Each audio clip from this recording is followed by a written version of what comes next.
Dafera Cybertech, episodio número 26. What about getting an apartment that can look at young men that's looking at women that looking at just social media? What about doing that, looking into things like that, and we can start that way? I'm like Ricky Bobby. And you know what's so funny? I am what with men focus on women. I'm like Ricky Bobby. We in America have some of the cleanest air and cleanest water of anybody in the world. Yes, we're gonna put from the green millions of dollars clean it all good. So all of a sudden, Chinese Indians can't put nothing in there cleaning up. Hola, soy Óscar Iglesias, creador de Dafera Cybertech, el podcast de ciberseguridad y tecnología cuya misión es informar, formar y entretener. También soy profesional freelance de la ciberseguridad en Dafera Secure, además de fundador y docente principal de Escuela Tecnológica Dafera, donde imparto un curso especializado en ciberseguridad corporativa GRC, teórico-práctico y habilitante a nivel profesional. Si quieres adentrarte en el mundo de la ciberseguridad pero no sabes por dónde empezar, visita escuelatecnologicadafera.com/masterclass. En la masterclass en ciberseguridad tendrás a tu disposición un vídeo de más de 1 hora y media, donde te contaré qué es la ciberseguridad, por qué tiene sentido formarse en esta materia, así como te hablaré sobre qué se necesita a nivel de conocimientos y habilidades, salidas profesionales, salarios, empresas donde enviar el currículum, opciones de formación, etc. Y si ya tienes claro que esto es para ti y quieres formarte en ciberseguridad GRC para ampliar tus opciones profesionales o bien reciclarte, consulta nuestro programa y condiciones estándar en escuelatecnologicadafera.com/grc o el programa éxito de cero riesgos en el que no pagas nada hasta que encuentres trabajo en escuelatecnologicadafera.com/éxito. Ten en cuenta algo muy importante, y es que en cualquiera de las dos modalidades, si demuestras cualidades, te ayudaremos a encontrar un trabajo si así lo deseas, a través de nuestra red de partners y colaboradores, además de contactos tras una amplia experiencia en el sector. Esta semana tenemos un nuevo invitado en el podcast. Se trata de Yago Arbeloa, emprendedor en otra vida y actualmente presidente de Mio Group y de la Asociación de Inversores y Emprendedores de Internet, además de inversor en más de 40 compañías de forma directa a través de Viriditas. Se autodefine como una persona emprendedora, inquieta y persistente para alcanzar sus objetivos. Comenzaba sus estudios de ingeniería industrial a la vez que emprendía en Internet, pero rápidamente el éxito que comenzó a alcanzar le hizo entender que había que aprovechar esa ventana de oportunidad. Aún así, advierte de que la experiencia del emprendimiento puede ser gratificante, pero está lejos de ser idílica, y puede ser también altamente estresante. Considera la tecnología una ola transformadora en la que hay que estar subidos, y para ello emplea tanto fondos como inversión directa desde su vehículo privado Viriditas. Se nota que siempre está atento para evaluar los riesgos presentes, pero también aprovechar las oportunidades que puedan surgir en medio de la tempestad económica o la aparición de tecnologías emergentes en las que estamos inmersos. Con Yago hemos hablado de múltiples temas, acerca de él, de emprendimiento, marketing y estrategia, negocios digitales o inversión. Hemos tocado su perfil personal, formación y trayectoria profesional, cómo gestiona su tiempo, sus comienzos como emprendedor y cómo ve esta figura, en qué consiste y cómo gestiona su vehículo de inversión en startups, su opinión sobre montar un negocio tecnológico en España, qué busca en proyectos invertibles, su holding empresarial Mio Group de marketing y transformación digital, cómo está la empresa española en este ámbito, retos y consejos, también de negocios digitales, su evolución en España y el papel de la Asociación de Inversores y Emprendedores de Internet.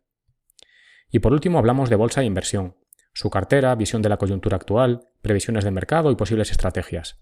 Disclaimer, esto es una conversación de barra de bar, sin más, no es ninguna recomendación de inversión. Para finalizar, cerramos con la parte personal de la entrevista, en la que nos confiesa que uno de sus hobbies principales es gestionar su empresa, la devoción de la obligación, como él mismo afirma. Da gusto encontrar a personas apasionadas por su trabajo, lo considero una gran suerte y algo que por desgracia no es demasiado común. Espero que la entrevista te parezca interesante. Hola Yago, bienvenido al podcast. Muchísimas gracias, un placer estar aquí. Venga, pues como hacemos siempre con todos los invitados, para que te conozca un poco nuestra audiencia, haznos una semblanza de ti, ¿cómo te definirías a nivel personal? Bueno, pues la verdad es que si me tengo que definir de alguna forma, soy una persona emprendedora, inquieta y con muchos defectos, ¿no? Que he ido descubriendo a lo largo de toda mi carrera, pues que cada vez tenía uno nuevo, ¿no? He ido fortaleciendo un poco, pues bueno, mis cualidades a través de la experiencia y de muchos fracasos. Y bueno, pues si algo soy es quizás muy cabezota y persistente, ¿no? Para intentar tener éxito en los proyectos que me propongo. Ujú. Bueno, yo creo que para llegar a ciertas cotas esas cualidades son imprescindibles. En tu perfil de LinkedIn me ha llamado mucha atención. Aparecen 56 posiciones diferentes, ¿vale? En cuanto a actividad profesional, ya sea como dirigiendo, como inversor, etcétera, ¿vale? Desde los comienzos con Sync Entertainment en Zaragoza en 2002, inversión en más de 40 empresas, presencia de 4 organizaciones como Walla Media, HMG, el conglomerado de consultoría Mio Group o la Asociación de Inversores y Emprendedores de Internet. Entonces, ¿puedes contarnos brevemente, porque es que si no, estamos aquí hasta mañana, cómo ha sido tu evolución profesional a lo largo de estos 20 años? Eso, lo malo de que te digan esto es que significa que te haces muy viejo ya, ¿no? Los tenemos que tirar muy atrás. Yo empecé con un amigo del colegio cuando pasamos a la universidad, que era el sitio en el que teníamos pues, ordenadores y conexión a Internet, desarrollando páginas web, ¿no? Esas páginas web, bueno, pues evidentemente eran unidireccionales, ¿no? Eran simplemente contenidos que nosotros poníamos y la gente leía, estamos hablando de los 90, y alguna de esas páginas pues tuvo muchísimo éxito, empezamos a hacer dinero vía publicidad y vía marketing directo, ¿no? Vía emailing y, y aprendimos mucho a gestionar tráfico. Cada vez que cogíamos una infraestructura mayor para gestionar pues esa red de páginas web que teníamos, y eso nos dio paso a conocer el mundo del hosting y los dominios, ¿no? Eso, nosotros empezamos como autónomos en el 98-99 y en el 2002 fundamos un ISP que se llamaba Sync.es porque, bueno, estábamos en la época de la burbuja, ¿no? Donde hizo crash y nos dimos cuenta que pasara lo que pasara, aquello estaba cambiando el mundo y que lo que iban a necesitar las empresas y las personas era subirse a la red y que necesitaban infraestructura para ello. Entonces decidimos apostar todo a esa infraestructura. Estuvimos allí casi 9 años haciendo, bueno, pues de todo, ¿no? Desde dominios, hosting, desarrollo web, para que la gente evidentemente tuviera pues bueno, la plataforma necesaria para publicar sus negocios en Internet.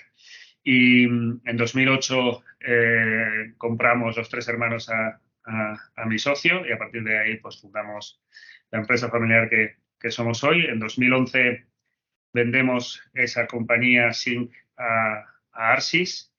Realmente hacemos una escisión porque tenemos una rama de Sync que se dedicaba todavía a proyectos propios donde estábamos lanzando, bueno, habíamos lanzado en 2007-2008 ya un marketplace entre influencers y anunciantes, que era una parte muy pequeña de la facturación, el 80-90% seguía siendo la parte del ISP. Eso lo vendimos a Arsys por 2 motivos, uno porque, bueno, o por 3, uno porque la oferta era buena, 2 porque había un cambio tecnológico muy relevante que implicaba un esfuerzo y una inversión en un cambio de infraestructura para poder afrontar ese modelo cloud, ¿no? Que venía con mucha fuerza. Y 3, porque venían nuevos jugadores internacionales, los Google, los Amazon, etcétera, que iban a hacer el panorama competitivo pues, bastante más complejo. Entonces decidimos desinvertir de ahí para invertir en la rama más pequeñita que teníamos, que era la parte de marketing digital, ¿no? Esa parte de marketing digital decidimos construirla a través de la adquisición de especialistas en distintos ámbitos. Compramos empresas pequeñas de 10, 12 personas durante los 2-3 primeros años, desde 2012 hasta 2014. Compramos 5 compañías pues, dedicadas a mobile, a display, SEO, SEM, analítica, etcétera, hasta completar todo el portfolio de marketing digital. Y después de eso empezamos con también todos los medios offline. También compramos tecnología para poder medir el efecto de esos medios offline, que era nuestra obsesión, seguir siendo una empresa de performance. Y eso fue el inicio de Mio Group, por eso empezamos con HMG, constituimos luego Walla Media, que está más centrada en la parte de branding y creatividad, Y luego constituimos también Mio Consulting, que está más centrado en la parte de data, consultoría, de marketing de ventas, etcétera, ¿no? Ha sido una trayectoria de más de 10 años hasta llegar donde estamos. Hemos comprado 10 compañías, cada vez han sido un poco más grandes, ya no son de 10, 12, ahora ya son de varias decenas de personas. Y bueno, en 2021 sacamos la empresa a cotizar a BM Growth, ¿no? En medio de todo eso, desde que nosotros desinvertimos en Sync, parte de ese patrimonio, además de la holding bueno, la consultora de marketing, lo hemos dedicado a la inversión en startups. Hemos hecho, creo que más de 40 inversiones en startups. También hemos invertido en muchos fondos de Venture Capital españoles, internacionales. Y eso pues da lugar también a todas esas posiciones que has visto, ¿no? Porque yo siempre intento dar la visibilidad que puedo a las compañías en las que invertimos. Paralelo a eso, en 2009 fundamos con José, que sé que está recientemente por aquí, y unos cuantos más, la Asociación de Inversores y Emprendedores de Internet, donde ahora somos 20 y algo personas, y donde intentamos juntarnos para... bueno, en 2009 la verdad es que el objetivo era crear un ecosistema que por aquel entonces nada tiene que ver con el de hoy, ¿no? Yo creo que los fondos de Venture Capital no existían como tal, estaba la figura de Caviedes como inversor o business angel más relevante, pero fondos, pues bueno, quizás Bonsai era el que estaba más por ahí, pero no había desde luego el ecosistema de ahora, ni por supuesto la ley de startup, ni múltiples cosas que se han ido cubriendo durante el año. Y ahora quizás lo que estamos intentando en la asociación es integrar a los sistemas tradicionales más en el mundo de tecnología a través de, sobre todo, encuentros, comidas, etcétera, ¿no? De hecho, me has dicho un repaso breve, pero no he sabido hacerlo mejor. Bueno, yo creo que has sintetizado muy bien, porque son muchas cosas. Con respecto al tema de las inversiones en empresas, he de decir que me llamó la atención que muchas de ellas, yo soy cliente, o sea que las conocía. Sí, me alegro, Sí, me alegro. sí, sí. Y oye, ¿cómo gestionas el tiempo para dedicarte a todas estas ocupaciones? Porque son muchas cosas en paralelo. Pues la verdad es que es fundamental tener un equipo, ¿no?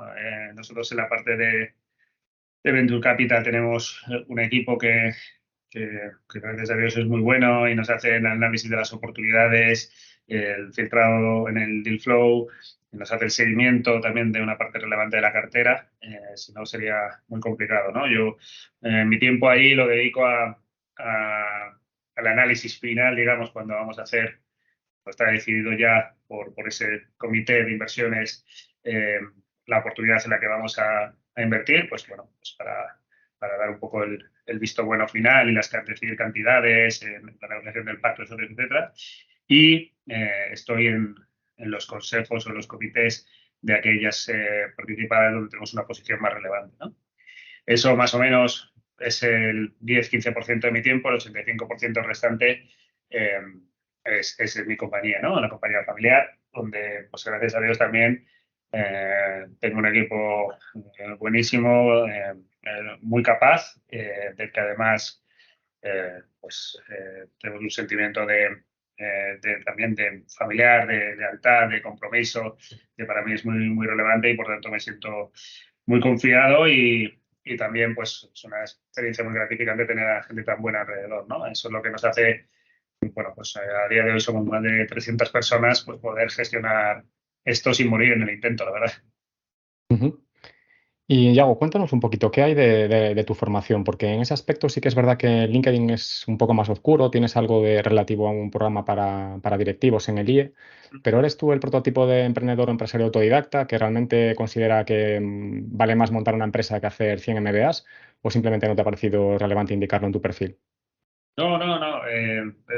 Bueno, yo indico en mi perfil, la verdad es que indico lo que he hecho porque yo no miento ni me pongo más ni me pongo menos, ¿no? Yo estaba estudiando ingeniería industrial mientras íbamos haciendo toda esta parte de páginas web y tal que te comentaba. Y cuando estaba en cuarto de carrera en Francia, pues bueno, uno de estos proyectos que te comentaba despegó. Empezamos a ganar pues 10 millones de pesetas al mes, pues para dos personas, ¿no? Mi padre se pensaba que me dedicaba al narcotráfico o alguna cosa así. Y Y bueno, la verdad es que lo que decidí fue, oye, la carrera la puedo seguir más adelante, yo creo que tengo una oportunidad aquí, la ventana no sé cuánto va a durar, eh, vamos a ver cómo destinamos estos ingresos a intentar hacer algo más grande, ¿no? Y la verdad es que aparqué la carrera y ya no la he vuelto a retomar, ¿no? En 2000, ya no me acuerdo ni qué año fue, 2007, 2009 hice el programa para directivos del IE y la verdad es que, bueno, luego he hecho más formaciones y tal, no sé si las he puesto ahí, la verdad, pero la verdad es que para mi madre tengo una duda pendiente todavía de acabar la carrera. Lo que pasa es que ya ponerme con fluidos, campos y ondas, estas cosas se me pone la piel como escarpias, vamos. Ya, quizás no le sacarías demasiado provecho, ¿no? A estas alturas. No, yo creo que no. Oye, y háblanos un poquito también de tus comienzos en Sync Entertainment. Has soslayado un poquito a qué os dedicabais, pero ¿cuál era tu papel? Y también me interesa mucho, aunque bueno, este no va a ser un programa muy volcado en ciberseguridad, hablaremos de otros temas, ¿no? Pero ¿qué importancia dabais ahí a la ciberseguridad ya por los inicios de esa década? Que entiendo que es muy distinto al actual. Sí, la verdad es que nosotros empezamos siendo revendedores de otros de otro hosting americano, ¿no? Ujú. Empezamos con una infraestructura compartida, luego pasamos a un servidor dedicado y luego decidimos venirnos aquí con un proveedor americano que luego compró la telco japonesa NTT, que se llama Averio, y montar aquí en Madrid la infraestructura, ¿no? Eso fue un cambio muy grande porque, bueno, aparte de requerir lógicamente más inversión, pues nos daba otra dimensión y otras capacidades, ¿no? Y a partir de ahí sí nos preocupamos mucho por el tema de la seguridad, ¿no? Yo no tengo un perfil técnico y por tanto no te voy a poder responder muchísimas preguntas, pero yo sí llevaba los números y sé que una parte relevante para nosotros era todo el tema de firewalls, análisis de la seguridad, de la infraestructura, de los sistemas operativos, los parcheados, bueno, todo este tipo de cosas, ¿no? Eh, Porque fundamentalmente si perdías en algún momento eh, eh, o si eras hackeado, era un problema enorme tanto de reputación como para el negocio, ¿no? Era una cosa que nosotros no nos podíamos permitir. Bueno, pues lo que intentábamos básicamente era protegernos con la infraestructura necesaria, con los profesionales también mejores que podíamos adquirir y contratar y luego intentar diversificar el riesgo lo máximo posible, ¿no? Es decir, que si en algún sitio teníamos algún agujero, que estuviera delimitado el daño que podíamos sufrir. Ujú. Vale, venga, pues ya hemos hablado un poco de introducción, primeros pasos, carrera profesional. Hablemos ahora de emprendimiento. Me interesa tu feedback con respecto a esta pregunta para contrastar también con la respuesta que me dio José en su momento. ¿Tú consideras que el emprendedor nace o se hace? Eh, o sea, si tengo que decir algo, más bien bueno, no lo sé. No lo sé porque la verdad es que yo siempre he querido emprender y nunca en mi familia, digo, mis padres no han sido emprendedores, ¿no? Mi padre ha sido un profesional de una gran empresa, pero no ha tenido el espíritu emprendedor. Es verdad que luego he tenido tíos y tal que sí que han sido emprendedores, pero digamos que yo en casa no lo he mamado. Y siempre he tenido esa voluntad o ese querer hacer algo, ¿no? Tener, cumplir mis sueños en forma de tener bueno, compañías, ¿no?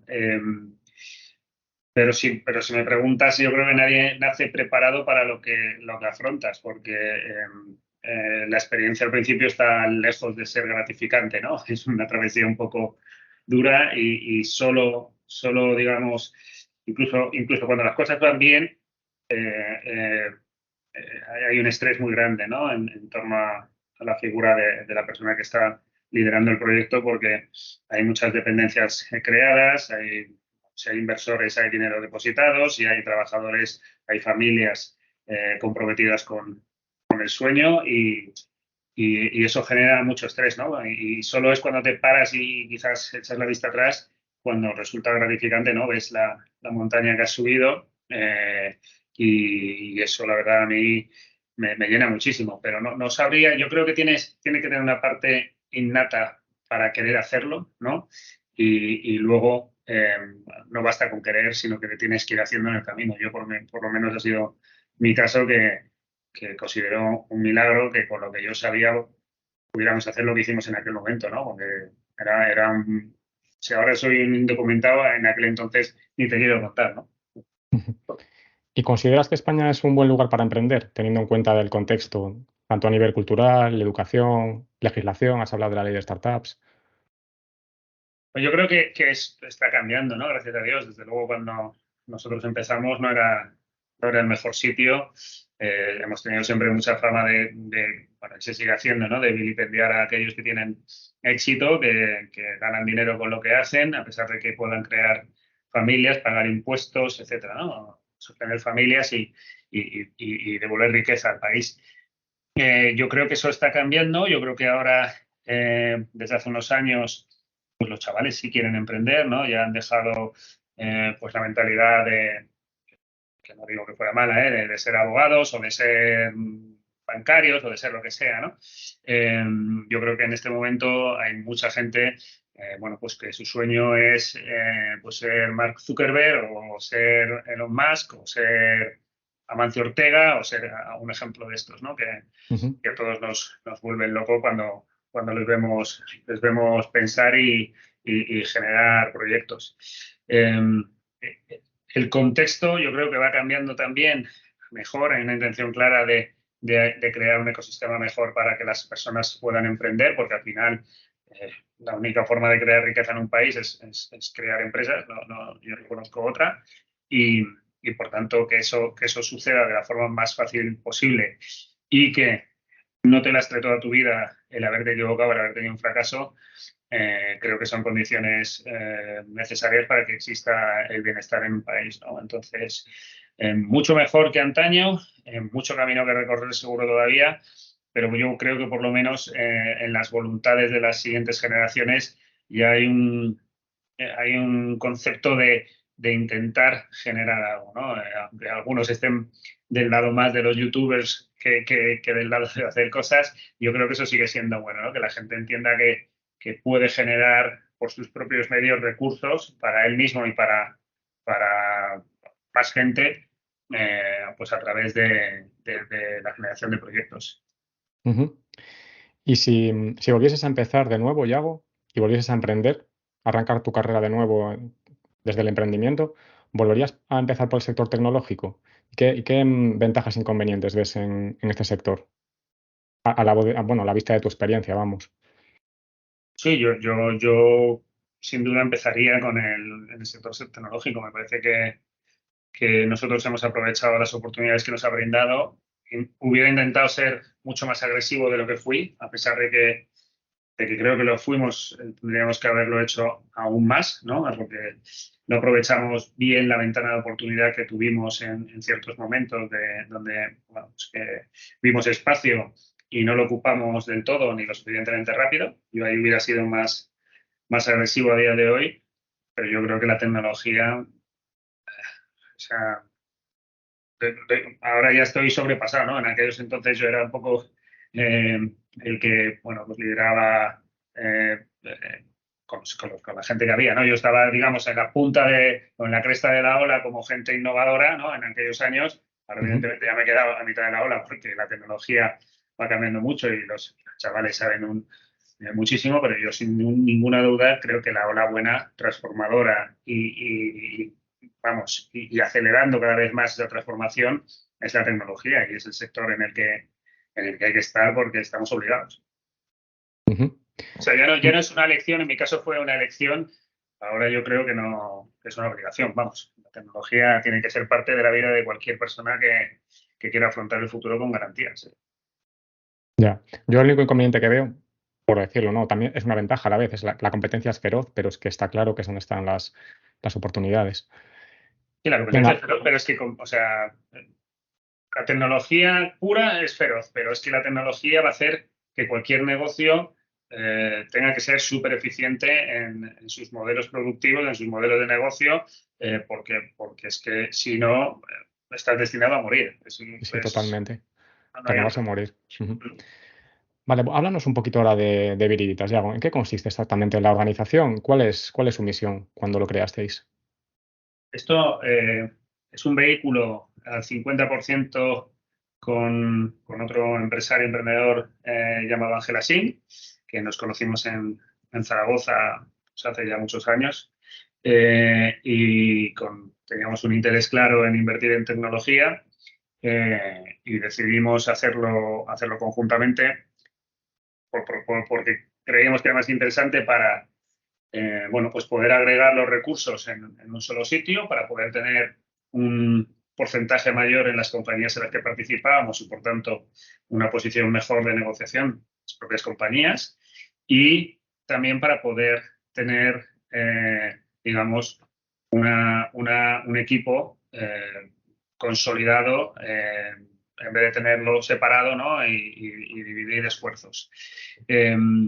Ahí tenemos una persona que es Julián Mazoteras, que es un poco el manager del vehículo, que es la persona que, como te decía antes, pues hace toda la gestión del deal flow que recibimos y también pues está gestionando la mayor parte de las participadas, ¿no? Con la excepción de quizás de las 3 o 4 compañías más grandes donde estoy yo involucrado directamente.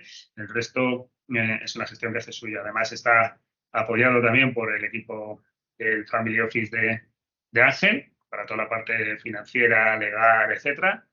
Y bueno, y la parte legal también la gestionamos desde el equipo legal de aquí de la agencia, ¿no? Que tenemos a una persona Ujú. bueno, que es experta en esto. Entonces, el fin último es la participación por 2 vías en el sector de la tecnología. Una por vía de fondos, donde bueno, tenemos inversiones en muchos fondos, en Cafán, en Pata, en Oliron, en Sea Rocket, en Atómico. Bueno, no sé si me dejo alguno y no me quiero dejar ninguno, pero básicamente en muchos de los fondos de VC de España. Y luego la inversión directa en startups, ¿no?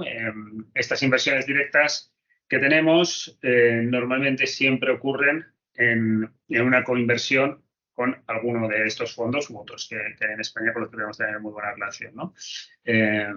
¿Por qué? Porque intentamos no liderar nunca las rondas, aunque lo hemos hecho alguna vez, es excepcional, y dejamos un poco que el peso del día a día o de la gestión o del consejo recaiga siempre sobre un fondo, ¿no? Que su fin último es al final hacer esto, ¿no? Tenemos, yo creo, una muy buena cartera. Llevamos 12 o 13 años ya invirtiendo. Hemos tenido ya algunos exits. Hemos tenido, por supuesto, muchas muertes en el camino, ¿no? Y bueno, yo creo que lo difícil de ser un inversor en startups es aceptar que vas a tener muchos ceros en el camino, ¿no? Los ceros yo creo que son una cosa muy dura para cualquier inversor y asumirlo no es fácil.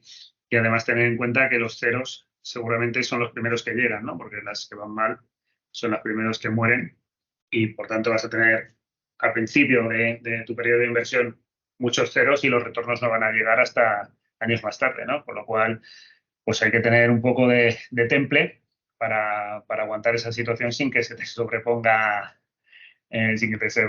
un problema, ¿no? Ujú.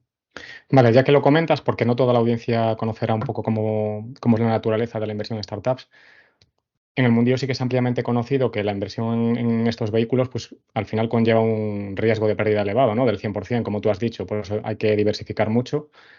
Pero si se hace de forma adecuada, pues los rendimientos son superiores a la media del mercado. Entonces, vosotros que ya tenéis un historial bastante amplio, ¿cuál es, si puedes contarlo? Entiendo que serán datos públicos o no, no estoy 100% seguro de si eso se publica, pero ¿nos puedes comentar algo acerca del historial de rendimiento y qué esperáis a futuro tal y como se está poniendo el panorama? No son públicos porque nosotros no somos un fondo, ¿no? Somos Ajá, un ok. vehículo cerrado de capital privado, con lo cual no tenemos obligación de reportar. lo que intentas hacer siempre con tu cartera es intentar construir un 3X, ¿no? O 3 veces lo invertido. Para hacer eso, básicamente, es clave lo que has mencionado antes, la diversificación, ¿no? Tener un mínimo, no sé, 8 o 10 proyectos, yo considero que es la cartera mínima que hay que tener para hacer algo así, sabiendo que un 60%, 70% quizás van a morir o van a quedarse zombies, ¿no? O no van a ser empresas de las que sacaron rentabilidad. Y de tu 20-30% tienes que hacer el 3X, ¿no? Entonces, para hacer eso, básicamente, tienes que construir tu cartera invirtiendo pues, alrededor de un 30-40% de lo que tienes disponible para generar esa cartera y el 60% restante hay que ponerlo en las 3 buenas, ¿no? Las 4 buenas y las 2 buenas para generar ese desequilibrio en los pesos económicos de la cartera, ¿no? Que te mencionaba yo antes que yo llevo las 3, 4 que más dinero hemos invertido, donde nosotros creemos que tenemos más opciones de tener los retornos, ¿no? Eso lo que haces es poner al principio tus fichas más o menos iguales en la cartera, ¿no? Ujú. Y cuando va avanzando en el tiempo, pues lo que vas haciendo es ir poniendo más fichas en aquellas que vas viendo mejor, ¿no? De forma que al final tu retorno en las 2, 3 es un múltiplo bueno, ¿no? Que puede ser, no sé, pues imagínate que es de media 5, 8 veces, lo que sea, ¿no? Pero donde tienes puesto el 60% del dinero, ¿no? Por lo cual, si tienes el 60% y haces 5 veces, pues tienes un 300%, que es lo que esperabas del, del global, ¿no? Ok, entendido. Y ¿cualquiera podría invertir a través de este vehículo? Es decir, ¿cualquier entidad o incluso un particular podría hacerlo o realmente es algo cerrado? Y en caso afirmativo, en caso de que se pueda, obviamente, hay un ticket mínimo, entiendo, que será de cuánto.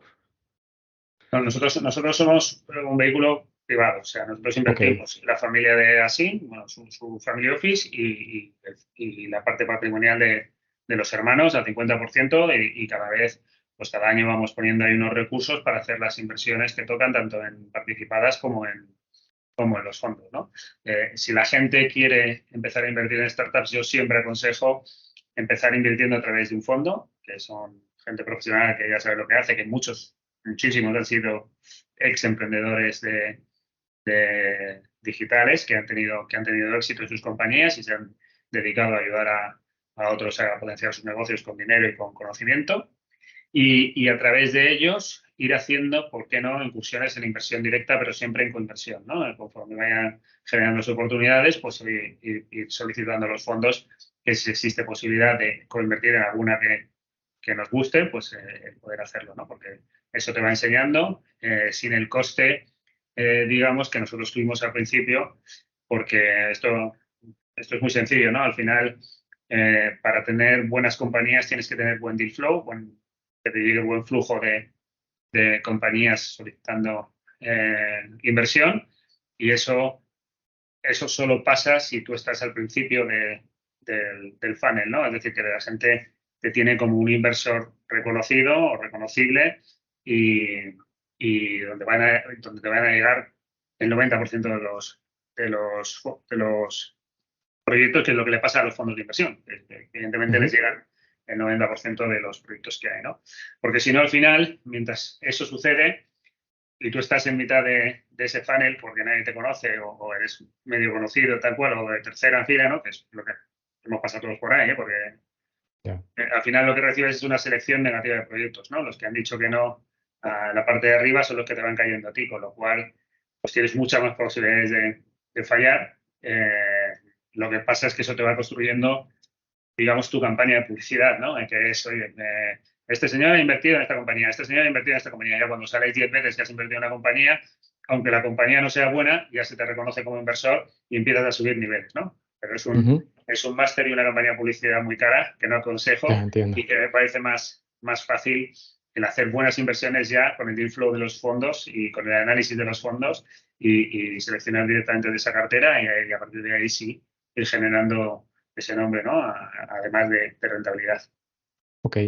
Vale, de todos modos, respecto al ticket, yo por lo que he escuchado por ahí, yo no soy inversor en este tipo de vehículos, pero tengo entendido que mínimo son 100, 200.000 euros. Es lo habitual, creo. ¿Puede ser? Eh, bueno, ahora va a haber bueno, hay un cambio regulatorio. No sé cómo va a afectar a los fondos de VC o cómo lo van a hacer los fondos de VC. Hasta ahora era un ticket de 100.000 en los fondos de inversión, hablo, pero que al final es un ticket que normalmente solicitan en 4 años, ¿no? De forma que te van solicitando 25.000 al año, 25.000 al año, 25.000 al año, 25.000 al año. Ok. En las startups puedes invertir de todo. Bueno, nosotros hemos visto desde 3.000 euros hasta los millones que quieras, ¿no? O sea, el rango es mucho, mucho más amplio, sobre todo en las fases iniciales. Ahora hay un cambio regulatorio para los temas de private equity y los fondos, de forma que también se va a dejar invertir a partir de 10.000 euros, ¿no? O sea, los fondos que quieran van a poder coger inversores a partir de 10.000 euros de compromiso, lo que significa que estamos hablando de 2.500 al año, ¿no? Una cosa Ya. bastante accesible. Cuando lo mencionabas me hizo clic el cerebro y recordé que efectivamente yo sí que he invertido en 2 compañías, pero con cantidades también así más simbólicas, a través del vehículo de Neconor, que seguramente le conocerás. Sí, perfectamente, sí. Sí, Vale, perdona. Yo he visto en tu perfil que, hablando de Funnel, enlazas un formulario de contacto para emprendedores en busca de financiación para proyectos digitales tecnológicos. Entonces, ¿en qué momento, entiendo que ese formulario llegará a alguien de tu equipo de Viriditas, ¿en qué momento consideras que debería alguien arrancando un negocio acudir a un vehículo como el vuestro? o sea, nosotros lo que intentamos es no correr riesgo de producto, no correr riesgo de equipo y correr riesgo comercial. Es decir, nosotros intentamos ver un equipo más o menos consolidado, donde oye, pues lo tengamos los fundadores definidos cubriendo las principales necesidades que vemos, ¿no? Tanto de dirección como la parte de tecnología, como la parte de negocio. Ujú. Eh, que ya tengan un producto, que hayan hecho algún test en el mercado donde veamos que ya existe pues, gente con necesidad de comprar eso, ¿no? Entonces, donde corremos el riesgo es en la duda de hasta cuándo escala esto, cuál es el tamaño del mercado real, bueno, pues hacer el fine tuning al final del product market fit, de precio, etcétera, ¿no? Entonces, a partir de ahí, nosotros con una prueba de mercado donde ya se haya visto que se está vendiendo el servicio o el producto y donde tengamos equipo, pues somos un agente inversor para esa fase, ¿no? Para esa fase o a partir de esa fase. Ok. Y ya hablando de los negocios en sí, o sea, si no estamos en ese punto como compañía, no tendría sentido quizás contactar con una entidad como la vuestra. Pero vosotros, ¿qué es lo que buscáis? Hemos hecho en algún PowerPoint, ¿no? Nosotros, por ejemplo, en Indexa tuvimos que invertir en PowerPoint porque básicamente el capital hacía falta para que pudiera lanzar el negocio por un tema de regulación. No era el capital requerido por la CNMV para poder lanzar un robo-advisor, ¿no?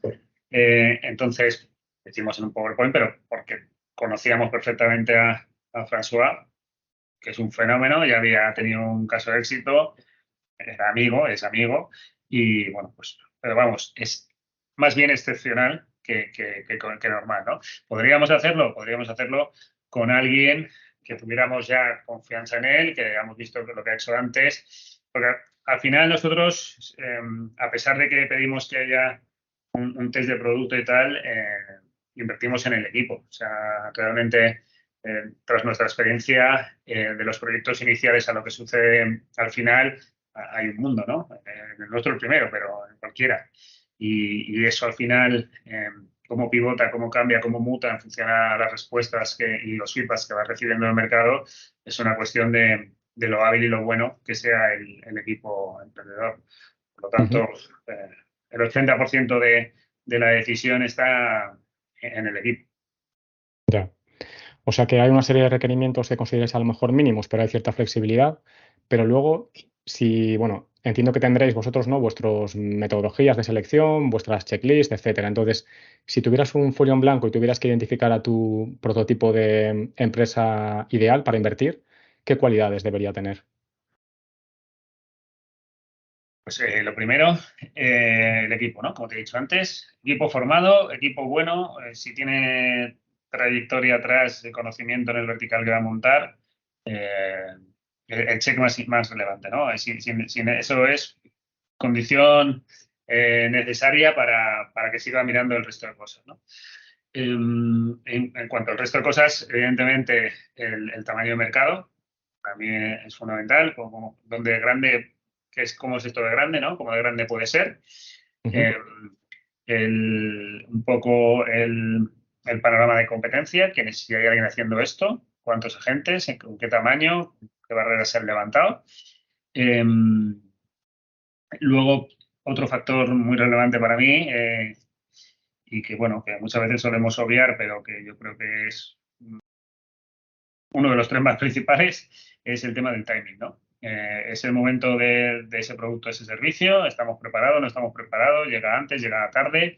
Eh, el timing para mí ha sido una de las cosas que más me ha hecho fallar en mi vida, sobre todo a nivel personal, ¿no? Cuando he lanzado proyectos, de no lanzarlos en el momento adecuado y es una de las cosas que más miramos, ¿no? Y como te decía antes, si luego somos capaces de haber tenido métricas, ¿no? Sobre las que luego seamos capaces de poder proyectarnos y ver qué escalabilidad tenemos y cuáles son los retornos que esperamos de la inversión que haga pues el fondo, pues muchísimo mejor, ¿no? Pero ya te digo que eso es digamos, la wishlist y luego lo que pasa en el día a día es que siempre te falla algo, pero que muchas veces lo sacrificas sobre todo por el equipo, ¿eh? El equipo es lo que te hace sacrificar ciertos de esos puntos y obviarlos y tirar para adelante. Y luego, eso sí, también un tema de valoración, ¿no? O sea, cuál es la valoración que estamos entrando, porque al final sobre eso yo tengo que hacer mi múltiplo y me tengo que creer que la compañía puede valer tantas veces más a futuro de lo que yo estoy entrando. Ujú. Tiene todo el sentido. Al final también es un poco un arte, ¿no? Porque cuando dices una variable crítica es el equipo, puede tener una trayectoria, pero también puede fallar. Entonces, No, y puede haber gente muy buena que falle, ¿no? Pero yo tengo muchos amigos que son muy buenos y han tenido éxito en dos y se han dado en la tercera, ¿no? claro. Pero por muchas cosas, porque no te tienes que haber equivocado. A lo mejor es un tema de timing, o a lo mejor es un tema de competencia, o a lo mejor es un tema de regulación.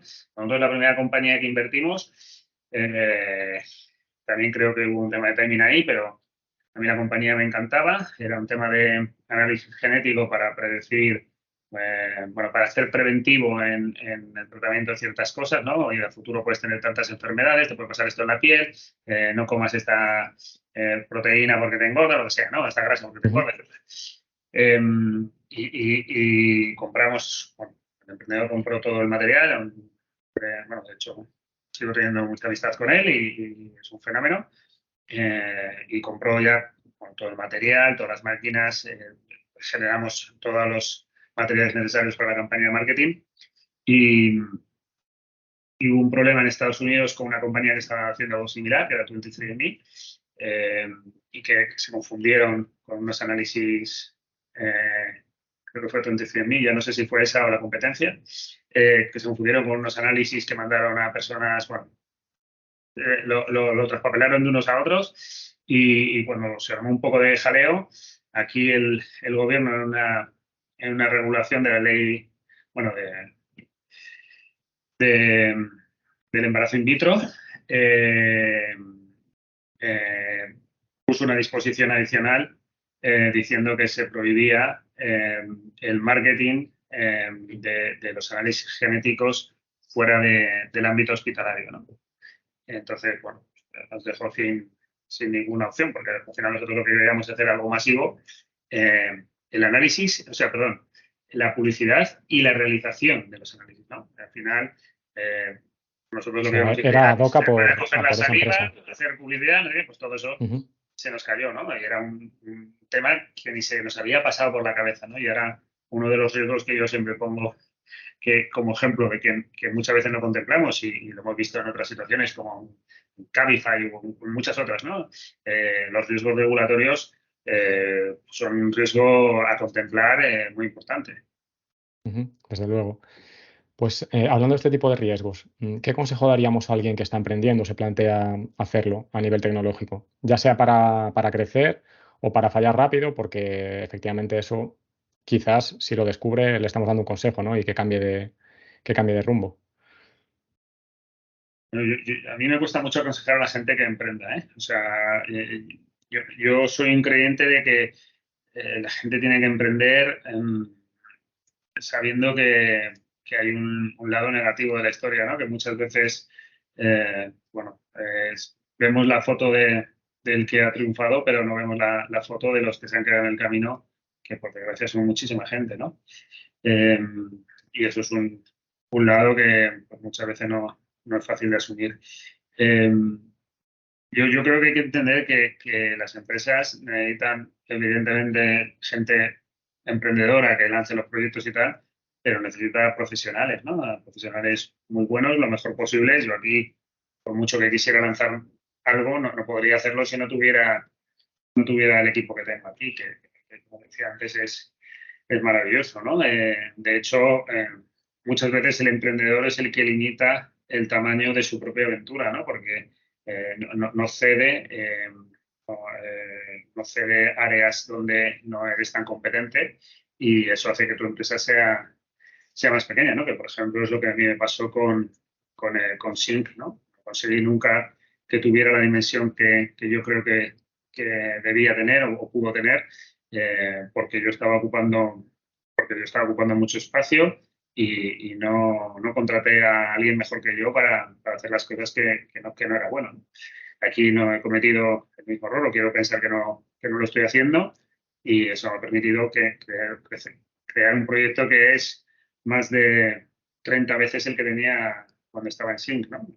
Y es gracias al haber abierto a gente mejor que tú. Entonces, eh, yo creo que primero hay que tener claro que emprender tiene un riesgo muy alto de fracasar, muy alto, y eso tiene que estar asumido antes de empezar, ¿ya? Porque luego la situación se vuelve muy complicada, ¿no? Entonces, cuando tienes eso en la cabeza, tienes que saber que no tienes que jugar con nada que sea suficientemente importante como para que salgas de ahí tocado y hundido, ¿no? Es decir, tocado, evidentemente, pero no puedes salir hundido. Con lo cual, yo nunca aconsejo a la gente que haga hipotecas sobre su casa, que haga a su mujer, a su primo, a su padre meter los ahorros de su vida, cosas de estas, ¿no? Hay que controlar los riesgos. Evidentemente, todo el mundo tiene que entender que el emprendedor está alineado en riesgos, ¿no? Porque, bueno, seguramente ha comprometido parte de sus ahorros y parte de los ahorros de la familia, pero que nada de eso sea algo dramático de cara al futuro, ¿no? Porque es muy probable, por desgracia, que se fracase en el intento. Entonces, alguien que quiera emprender, yo siempre le aconsejaría eh, tener claro que puede haber un fracaso detrás de su intento.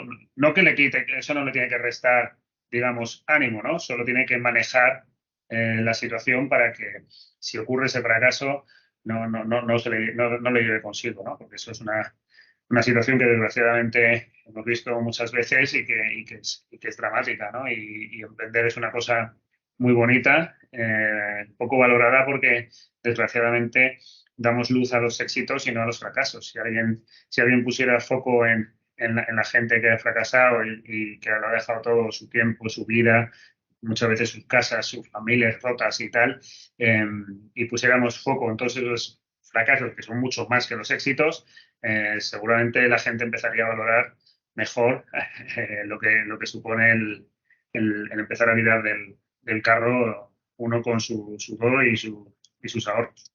Ujú. Sí, desde luego, 100% de acuerdo contigo, vamos. Yo creo que para nada es algo de color de rosa, no hay que idealizarlo, tampoco hay que demonizar a los que luego las cosas le van bien, porque efectivamente hay muchísimo trabajo detrás, esfuerzo y sacrificio, pero desde luego aquí lo que tratamos también un poco es de quitarle a la gente la venda de los ojos y que si toma la decisión, que sepa las consecuencias que implica, ¿no? Tanto de riesgo de quiebra, como tú has dicho, como de muchos sinsabores, noches sin dormir, estrés del 200%, etcétera, etcétera. Vale. O sea, o sea, si las cosas van bien luego, yo creo que no hay nada más bonito ni nada más, bueno, por lo menos para mí, ¿no? Eh, que poder haber, que al final estás ayudando a mucha gente, ¿no? O la gente te ayuda a ti, es una relación, bueno, es de simbiosis, ¿no? Al final es uno por el otro por el uno, y yo creo que es bonito y gratificante, pero como yo creo que también es gratificante el estar en otras posiciones y hacer que cosas pasen en la compañía, porque yo aquí, por ejemplo, tengo delegada muchísimas cosas donde no intervengo y la gente hace sus propios proyectos dentro de la compañía, que es un intraemprendimiento si quieres, y yo creo que eso también tiene que ser, o es bonito, ¿no? Y uno se puede realizar no solo emprendiendo, sino siendo profesional y un buen profesional en la materia en la que quiera Desde luego. defender. Y luego también saber delegar es un arte, ¿eh? Que si eres una persona muy perfeccionista es jodido, ¿eh? No es fácil a veces hacerlo. No, no, yo creo que no es nada fácil y requiere, yo creo que sobre todo requiere mucha seguridad en que has seleccionado a la persona adecuada y mucha confianza, Ujú.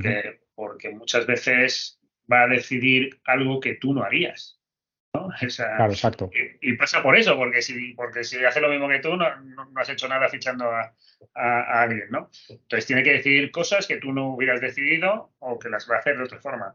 Entonces, pues ahí hay que creer, ¿no? Hay que tener fe en que has tomado una buena decisión con esa persona y que tiene tu confianza para llevarlo a cabo.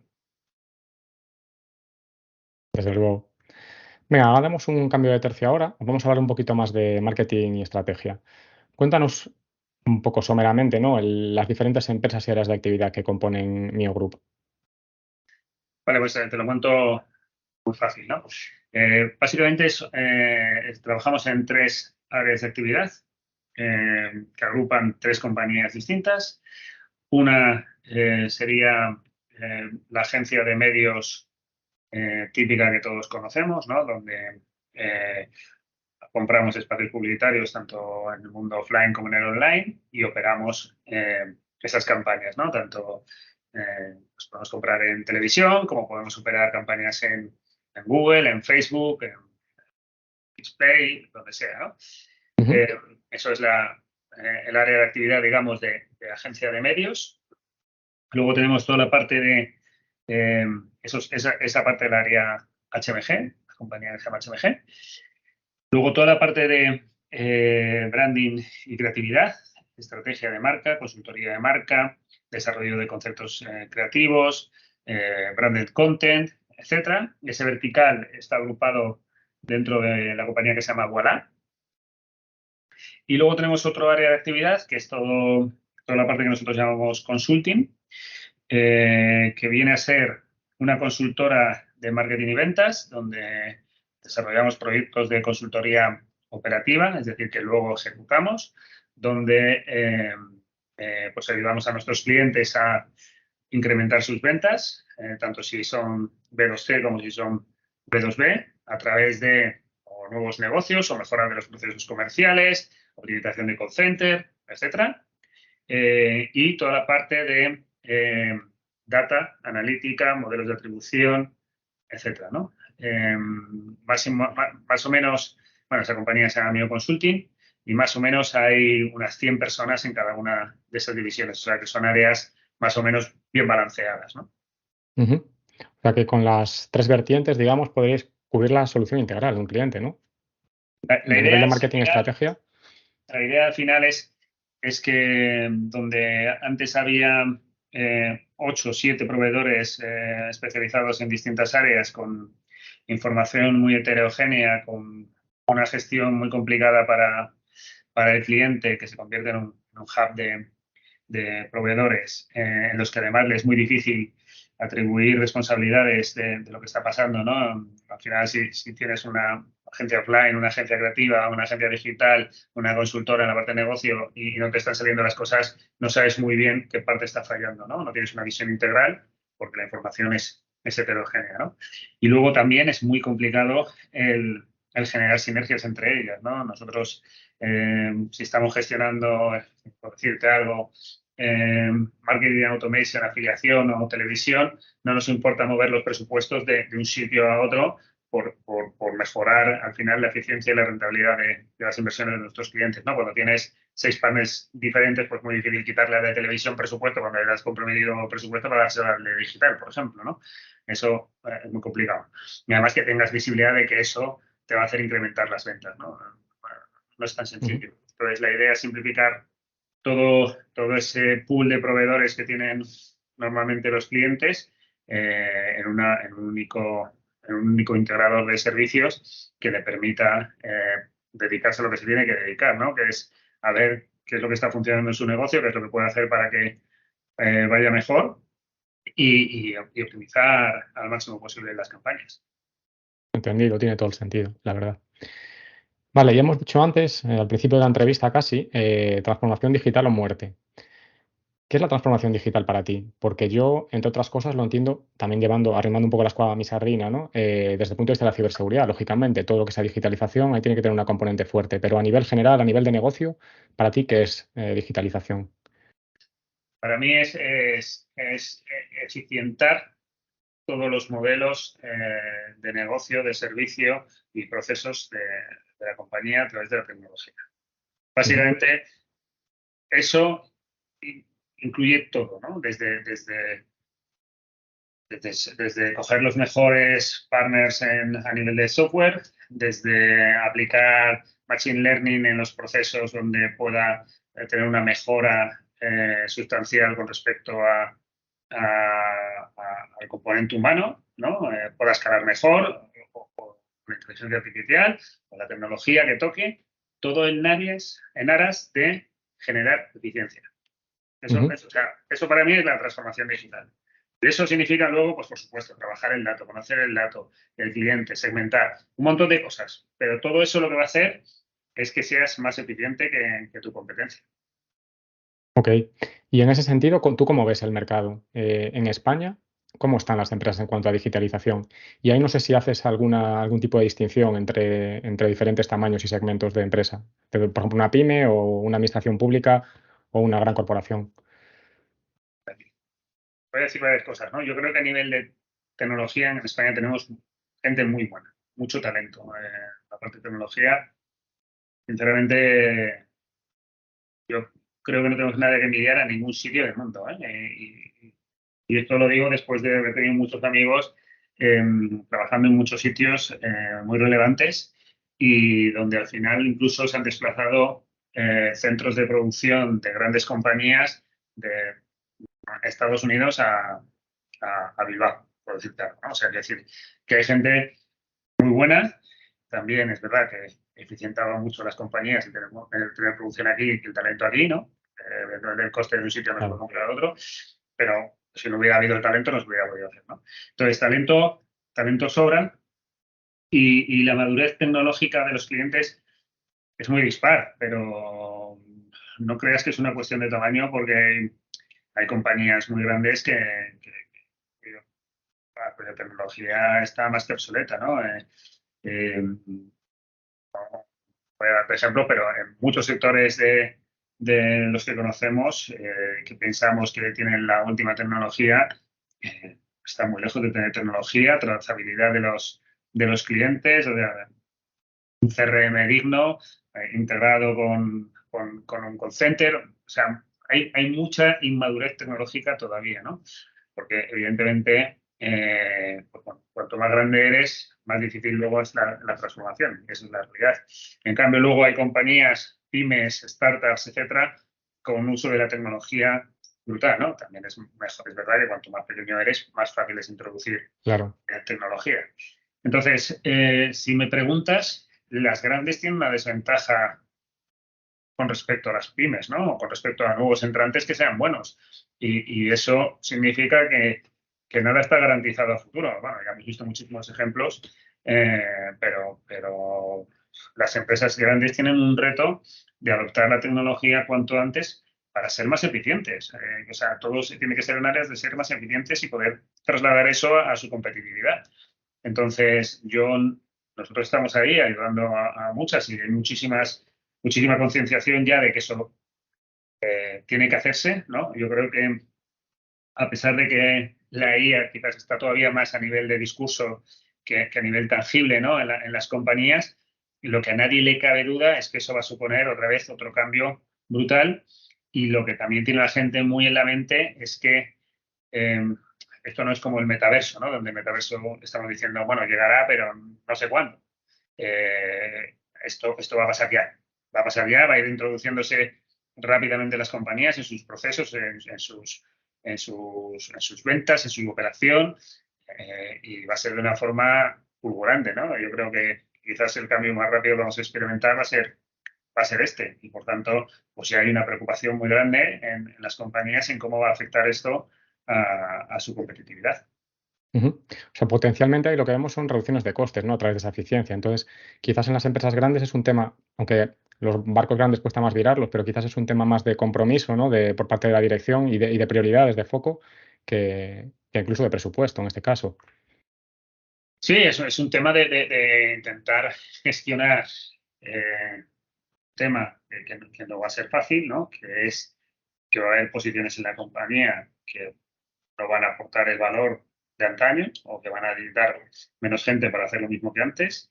Y eso habrá que gestionarlo. Las grandes compañías no será fácil. Eh, y dos, la voluntad férrea y de arriba abajo que tiene que existir para que todo lo que la tecnología pueda aportar a eficientar los procesos tiene que pasar y lo más rápidamente posible, ¿no? Lo más rápidamente posible significará que a lo mejor tienes una ventana de oportunidad donde tu margen aumentará y por tanto pues ganarás más dinero, pero es que lo que va a pasar a futuro es que como no lo tengas dejarás de ser competitivo y te quedarás fuera de mercado. Con lo Ujú. cual es que no va a ser una ventaja competitiva transitoria para los que sean más rápidos, pero los que no lo hagan van a estar fuera de mercado. ¿Y qué le diríamos a los empresarios o directivos que estén gestionando ya sea una pyme o una gran corporación que están todavía en pañales, a lo mejor con un grado de madurez bajísimo, se planteen iniciar ese camino de transformación o reinventar su negocio? ¿Qué deben tener en cuenta? ¿O por dónde deben comenzar? Bueno, pues yo creo que tiene que Contactaros, ¿no? contactarnos a nosotros o a alguien que le pueda echar una mano, ¿no? Nosotros lo hacemos, pero seguro que hay muchas empresas buenas por ahí también que están haciendo cosas grandes para que esto pase también en otros ámbitos geográficos, ¿no? La realidad es que tienes que tener un estado del arte de cómo estás a día de hoy, dónde quieres ir y cuáles son los pasos lógicos y más urgentes para hacer esa transición, ¿no? Y cuando ya tienes claro dónde estás, a dónde quieres ir y cómo vas a llegar, es poner el foco en hacerlo y es un proceso que no es fácil y que llevará tiempo, ¿no? Pero esto es como cuando decides, oye, voy a perder 10 kilos y me voy a poner fuerte, pues el camino, sabes cuál tienes que hacer, tienes que ir al gimnasio 3 veces, comer arroz, pollo, no sé qué. Bueno, no va a ser un camino fácil, pero si quieres cumplir la meta y llegar a lo que necesitas para poder estar en el mercado, tienes que tomar esa decisión, ¿no? ¿Dónde estoy, a dónde voy, cómo voy a llegar? Ujú. Y hablando un poquito de estrategia, en este caso de marketing, ¿para ti qué es más importante? Estos tres componentes que te digo a continuación, ¿cuál crees que tiene una importancia mayor? ¿Tener un buen producto o servicio? ¿Tener un buen plan de marketing o tener un buen presupuesto? Uno, tener un El buen producto. primero. Ujú. ¿Motivo? Bueno, porque no hay mejor marketing que el hacer un buen servicio, un buen producto y tener un cliente satisfecho, ¿no? Los clientes satisfechos no se ha inventado un marketing mejor que ese y no creo que exista nunca jamás. O sea que todo lo demás no lo puedes sustituir. Y a nivel de estrategia y de marketing, ya un poco conjeturando sobre el futuro, o bueno, incluso el presente, ¿no? ¿Cuáles son un poco las tendencias que se están imponiendo? ¿Cómo ves los próximos años o décadas, ¿no? Quizás jugando a adivinos, ¿no? ¿Cómo ves que se va a mover todo esto? Bueno, es fuera adivinos, ¿eh? Yo sé que en el corto plazo, bueno, vamos a vivir cambios en función de los cambios que se dan en la tecnología. Vamos a tener eh, una época donde va a haber fricción con la inteligencia artificial, ¿no? Va a haber fricción tanto en contenidos como en el desarrollo de conceptos publicitarios, piezas, imágenes, propuestas, etcétera. Va a ser difícil diferenciar qué está hecho por un humano y qué está hecho por una máquina y, y bueno, pues eso va a condicionar, ¿no? No va a ser fácil. Esto estoy hablando en la parte más de creatividad, si quieres, Ujú.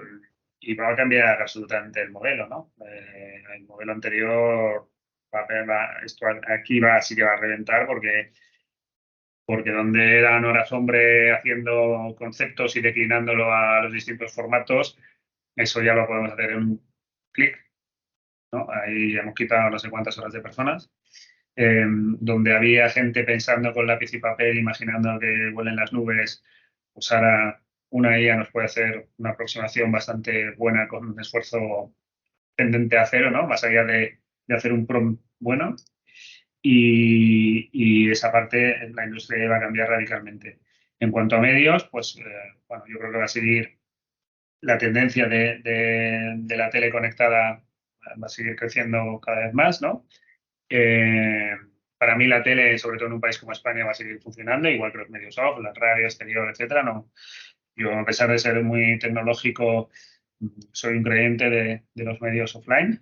Me parece que el único pero que tenían era pues que era difícil medirlos. Yo creo que ahora la tecnología nos posibilita el hacer buenos modelos de atribución y buenas aproximaciones al retorno que tenemos en estas inversiones. Y, y creo que va a ser, y bueno, estamos viendo muchísimas compañías tecnológicas cada vez hacer más medios offline, ¿no? Con lo cual está claro que son medios que funcionan, sin ninguna duda.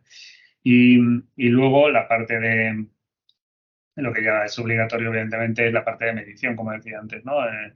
El medir el euro de inversión y el retorno que tiene y el efecto que tienen entre sí los distintos canales, que es algo que hemos obviado mucho tiempo, pero que existe, ¿no? Vamos, es claro y meridiano. Eh, para mí es la clave a la hora de analizar y planificar las inversiones a futuro. Ujú.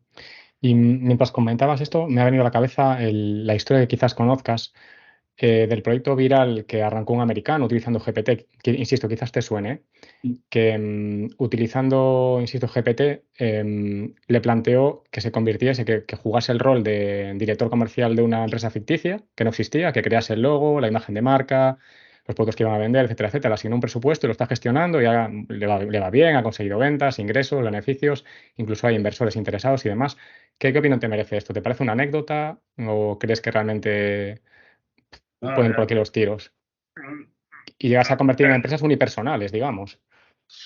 no. O sea, me parece que es un extremo a día de hoy, Ujú. pero que nos vamos a quedar locos con las cosas que vamos a descubrir que se pueden hacer, ¿no? La gente todavía no es consciente del alcance final que tiene esto y sobre todo yo lo que me da miedo es que la gente no sea consciente de la velocidad a lo que va a llegar, ¿no? Normalmente los cambios tecnológicos siempre hemos tenido un poco de tiempo para asumirlos, ¿no? Aunque haya sido cada vez más corto, pero han sido, oye, mira, la tecnología, el teléfono, ¿no? Hemos visto a nuestros padres que eran capaces de utilizar Internet, utilizar el e-commerce, utilizar el teléfono, tal cual. Sí, sí. Va a ser un Ahora tsunami. mismo esto va a ser un tsunami. Tsunami, o sea, yo tengo miedo a quedarme yo fuera de juego. O sea, quiero decir, y estoy un poco en el día a día. La gente es que no sea muy consciente de que esto lo va a cambiar todo y a una velocidad impensable, se va a quedar fuera de juego es lo que me da miedo, ¿no? Tanto en las personas como en las empresas. Que yo creo que ahí vamos a vivir situaciones difíciles donde vamos a tener que ser imaginativos para buscar soluciones. Ujú. Oye, yo tengo mucha curiosidad, lo comentábamos al principio, por lo de la Asociación de Inversores y Emprendedores de Internet. ¿Cuál es realmente la misión de esta entidad? ¿Dais algún tipo de apoyo a los emprendedores o en qué consiste exactamente? Mira, nosotros la fundamos en 2009, ¿no? Has mencionado ya a dos de los que estuvieron en el ámbito fundacional, que fueron José Ani y Eneco. Hay que tener en cuenta que los tres en aquel momento estábamos en el sector del hosting, a Ujú. pesar de que los tres habíamos desinvertido ya de ahí, los tres en ese momento coincidimos. Y, y lo que hacíamos básicamente en aquel entonces es una cosa muy distinta a la que hacíamos hoy, pero porque el mercado ha cambiado absolutamente, ¿no? Antes lo que nosotros hacíamos era tres cosas, ¿no? Ver proyectos que nos recomendábamos entre nosotros que nos habían llegado y dedicábamos una mañana al mes a ver distintos proyectos, media hora cada emprendedor, donde nosotros, desde el conocimiento que teníamos y nuestra experiencia, le dábamos inputs y feedback de cosas que creíamos que tenía que cambiar, que podía mejorar, cosas que le podía pensar, etcétera. Y en los que de vez en cuando, pues convertíamos entre nosotros, ¿no? Eso ha pasado, digamos, durante los años en que no había ecosistema inversor, porque era un ecosistema inversor súper disperso, ¿no? Que era muy difícil saber a quién tenías que llamar fuera de los 4 nombres que en aquel momento se sabían. Entonces, básicamente lo que intentábamos era ayudar, una especie de consultoría, si quieres, muy breve a los emprendedores de los puntos donde tenían que mejorar, cómo podía ser su deck más invertible, qué es las preguntas que le iban a hacer los inversores, cómo pintaba el business plan, si era algo, bueno, pues, acorde a lo que existía en el mercado o estaba pintando una imaginación suya. Intentamos ayudar al inversor, al emprendedor, a generar un modelo de negocio creíble y factible para ser invertido, ¿no? Y a la vez, pues en los que veíamos que uno de nosotros iba a invertir, pues nos ofertábamos o nos ofrecíamos el poder hacer la coinversión, ¿no? Hicimos varias coinversiones allí. Y eso lo hicimos hasta que existió ya un ecosistema de fondos, de foros, de incubadoras, donde ya los proyectos tenían suficientes herramientas como para tener visibilidad y llegar a los inversores que necesitaran, ¿no? Y ya dejamos de hacer eso, no recuerdo qué fue, pero a lo mejor fue 2015, 2016, ya dejamos de hacer eso y solo nos dedicamos a la otra parte que queríamos del propósito fundacional, ¿no? De la asociación, que era la generación de ecosistema y visibilidad del mundo startup, ¿no? Entonces, eso lo hacíamos a través de comidas donde involucrábamos a distintos agentes, ¿no? Por supuesto, estaban representados emprendedores del sector tecnológico, inversores del sector tecnológico, es decir, había emprendedores e inversores, como el nombre bien indica, ¿no? Y distintos agentes, ¿no? Pues podrían ser agentes institucionales, podrían ser agentes industriales, podrían ser CEOs de compañías, distinta gente donde nosotros hacíamos 2 cosas, un poco recoger su visión del mundo de la tecnología, de Internet, etcétera, y aportarle nosotros la nuestra, ¿no? De cosas que necesitábamos, cosas que creíamos que podían aportarle, cosas que creíamos que nos estaban afectando, molestando, etcétera, en la búsqueda de mejorar el ecosistema finalmente, ¿no? Yo creo que ahí se han dado muchísimos pasos. Es verdad que después de la nuestra también ha habido más asociaciones, con lo cual mejor para que el ecosistema, pues bueno, tuviera más agentes jugando a favor del mismo. Y ahora realmente seguimos haciendo estas comidas. Digamos que el grupo hemos ido ampliándolo porque cada vez hay más emprendedores, más inversores, ¿no? Y tiene sentido que el foro se haya ido haciendo un poco más grande, pero intentamos reducir siempre a un número adecuado de una mesa de comida, ¿no? 20, 22, 18, 24, más o menos, donde siempre seguimos invitando a 2 personas, ¿no? Para seguir intercambiando pareceres y seguir, bueno, pues intentando hacer el ecosistema un poco mejor, que es la misión que tenemos todo, porque eso nos beneficia, ¿no? A todos los agentes. Vale, entendido. Y si no he contabilizado más, la asociación tiene unos 14 años de antigüedad aproximadamente. Correcto. ¿Has visto una evolución en la gestión o la tipología de negocios desde que arrancasteis hasta el presente a nivel de tecnología, Internet? Sí, muchísima. Muchísima. Lo hemos visto en todos lados, los emprendedores, el nivel de compañías que tienen, los fondos, el nivel de sofisticación, los equipos de los fondos, también la regulación en el mercado, ¿no? Como de no haber nada, se ha ido favoreciendo los mecanismos para que pudiera, pues, haber una segunda oportunidad, para que pudiera haber inversión a través de los business angels, etcétera, ¿no? Para que los fondos tuvieran una mejor fiscalidad los gestores. Bueno, todas estas medidas han ido haciendo el ecosistema cada vez más grande, ¿no? Y nosotros veníamos de inversiones de millones de euros y ahora estamos hablando de inversiones de miles de millones, ¿no? O sea, es que los órdenes de magnitud han cambiado totalmente. y, por tanto, el ecosistema, también la sensación que hay con el ecosistema, ¿no? Ya antes había quizás mucha sensación de humo, ¿no? Cuando nosotros empezamos el mundo startup era mucho, mucho humo, quizás, y poco tangible, ¿no? Poco retorno, pocos números, donde era más un storytelling, quizás, o se entendía que era más un storytelling que una empresa de que hiciera números, fuera rentable, tuviera viabilidad a futuro, etcétera. Y yo creo que eso ha cambiado radicalmente, ¿no? Ahora hay empresas, te voy a decir, bueno, es que no hay que más que mirar la bolsa para darse cuenta que eso es la bolsa americana, para darse cuenta que eso es una realidad y que hay un montón de empresas tecnológicas haciendo números increíbles, ¿no? Muchísimos ejemplos tengo grandes amigos que han hecho compañías fabulosas que han vendido por muchos cientos de millones, ¿no? Por lo cual eso no lo hace si no es de verdad una startup, pero además es una empresa. Desde luego.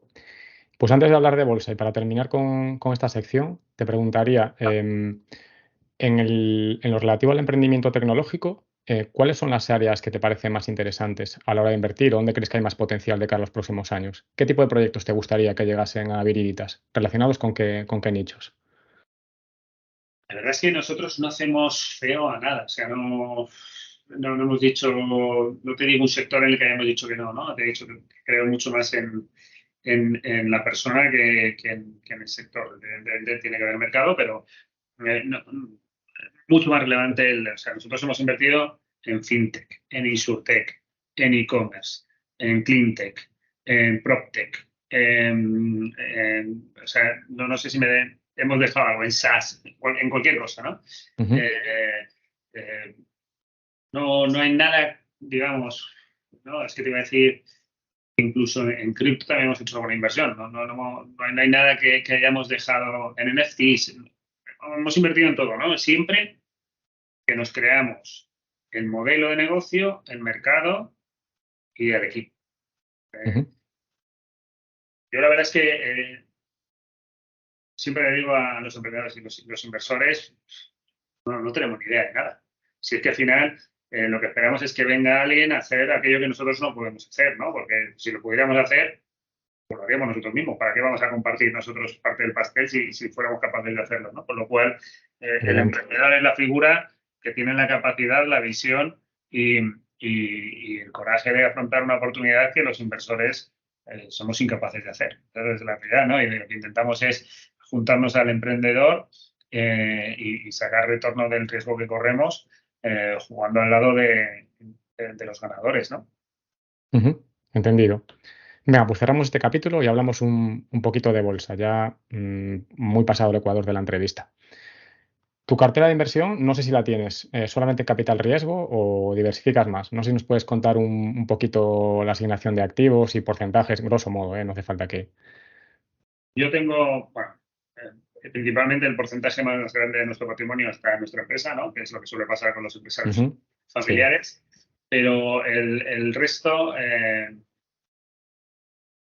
no sé qué porcentaje será exactamente, pero seguramente alrededor del 60% están en alternativos. Alternativos son o fondos de fondos o fondos de private equity o fondos de venture capital. Eh, Ujú. el 20% quizás esté en startups, en inversión directa, y el 20%, bueno, un 15% en inmobiliario y quizás un 5% lo tenemos en bolsa, en valores o lo que sea, Ujú. pero no mucho más. Vale. Así que apuestas fuerte por la inversión en pequeños proyectos. Sí, o sea, la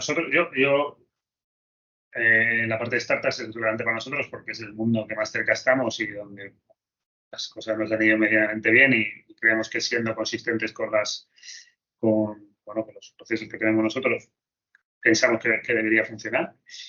Y, y luego la parte alternativa de private equity, si tienes la suerte de poder acceder igual que esto es como el deal flow, ¿no? Si tienes la suerte de poder acceder a los grandes gestores, pues es que el retorno es es brutal, ¿no? O sea, no tiene comparables y para mí no hay mejor camino que ese. La cosa es Ujú. que no es tan fácil, es muy complicado llegar a los grandes gestores, ¿no? Y hay muchísima diferencia entre los grandes gestores y los gestores mediocres o medianos, ¿no? Muchísima diferencia de retorno y de consistencia en el tiempo. Entonces, eso te cambia la película absolutamente de tu inversión en alternativos. El tener los gestores buenos o el no tenerlos, a mí me haría cambiar también mi forma de inversión, absolutamente. Ujú. Entendido. ¿Y cómo ves un poco la coyuntura económica actual? Entre tipos de interés, cantos de recesión, aunque es verdad que luego los analistas nunca aciertan, pero esto supone, al fin y al cabo está ocurriendo, ¿no? Me lo decía ya José, está suponiendo un freno a la inversión. ¿Tú crees que esto lo pagaremos en el futuro a medio plazo? Yo creo que es mejor contemplar que las cosas no van a ir como han ido yendo hasta ahora y equivocarnos que lo contrario, ¿no? Ujú.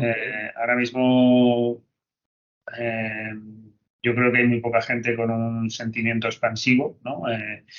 Es verdad que nos hemos equivocado ya en los últimos años, ¿no? De que siempre venía un septiembre horrible después Sí. de las vacaciones y ojalá este año no volvamos a equivocar. Es verdad que yo creo que el contexto macroeconómico tampoco es el mismo eh, y es verdad que hay indicadores, bueno, que preocupan un poco, ¿no? Entonces, mi sensación es que, no sé si vamos a hablar de una recesión, pero yo ahora mismo no apretaría el acelerador. Sería cauto, ¿no? Y esto, pues a lo mejor da lugar a una profecía autocumplida, ¿no? De decir que las cosas van a ir peor porque precisamente lo estamos generando nosotros mismos. Es verdad que nosotros a nivel de mercado todavía pues, no estamos notando, digamos, en captación nada, pero sí, es verdad que hay indicadores como la mora, los tipos de interés, etcétera, eh, que te hacen ponerte en alerta, ¿no? Para mí, eh, no, o sea, yo ahora mismo sería prudente, aunque eso nos cueste pegar un poquito de frenazo, ¿no? Y vamos a ver si ojalá nos equivocamos y finalmente solo es un susto, ¿no? Ujú. ¿Y tú crees que los retornos futuros disminuirán o que esto es simplemente una pequeña piedra en el camino como tantas que ha habido? Esa es la opinión de José, ¿no? Yo creo que ahora mismo, con la situación inversora, con el freno de mano puesto, sobre todo en los grandes inversores internacionales que habían inyectado muchísimo dinero, estoy hablando de startup ahora, Ujú. que habían inyectado muchísimo dinero y habían hecho que las valoraciones subieran mucho, que hubiera mucho dinero aquí en el mercado. Esto lo que va a provocar, a mi modo de ver, es que esta añada sea una añada buena, donde las valoraciones se racionalicen, donde podamos hacer mejores entradas, donde las empresas estén con un foco muy claro en buscar la rentabilidad lo antes posible, ¿no? Pues que no pasaba antes y eso implica que van a tener más posibilidades de sobrevivir o de necesitar una menor financiación, ¿no? Con lo cual es probable que a medio plazo las compañías sean más eficientes y que puedan generar mayores ventajas competitivas. Entonces, para mí, este frenazo en la inversión supone una oportunidad para, para poder entrar en compañías eh, en valoraciones más atractivas y también, ¿por qué no?, el buscar opciones de secundario en compañías que van muy bien, pero que ahora no tienen una salida por la situación del mercado porque no quieren vender al precio de hoy, pero que sí que hay gente que quiere vender al precio de hoy porque quiere buscar una salida, ¿no? Ya sea fondos institucionales, business angels, etcétera, gente con situaciones particulares, pues hay que estar atento a buscar esas oportunidades. Ujú. ¿Y cuáles consideras que van a ser las estrategias? Y de nuevo, aquí jugando a divinos, lógicamente, porque si lo supiéramos, seríamos ricos, ¿no? Pero desde tu punto de vista, ¿cuáles pueden ser las estrategias más interesantes para los próximos años? Pensando a largo plazo, pero largo plazo en mayúsculas, ¿eh? En horizonte, jubilación, 15, 20, 30 años. Estrategias de... Estrategias de inversión, ¿cuáles le consideras que puede ser más interesante? Lo típico, ¿no? De, pues, Yo todo sí, alternativo, 100% renta variable. yo depende un poco la generación de ingresos que tenga, ¿no? Y la renta disponible que vayas a disfrutar. Yo siempre digo, y por ejemplo para mis hijos lo hago, eh, que si pones tantos euros al mes en un fondo indexado, Ujú. eso es apuesta casi segura, ¿no? No hay que tener un gran conocimiento, lo único que hay que hacer es no tocarlo, no El estar consejo jugando. de Warren Buffett a su mujer, ¿no? Consejo, hago un disclaimer porque nosotros somos inversores de Indexa Capital, ¿no? Ajá. Pero vamos, yo tengo los ahorros de mis hijos para la universidad en su futuro, están al 100% metidos en Indexa Capital. O sea, Yo tengo mi plan de pensiones también. también tengo mi plan de pensiones allí, efectivamente. Parte de nuestros ahorros, la parte de patrimonio que decía que estaba en bolsa en liquidez, no lo tenemos en acciones directas, lo tenemos en fondos indexados. Eh, y a mí me parece una forma que necesitas poca sofisticación y solo necesitas eh, un proceso, bueno, pues un método, digamos, de mensualmente o cuando puedas ir haciendo las aportaciones y puedes hacerte algo regularmente, un X% de tu renta disponible, cortarlo ahí.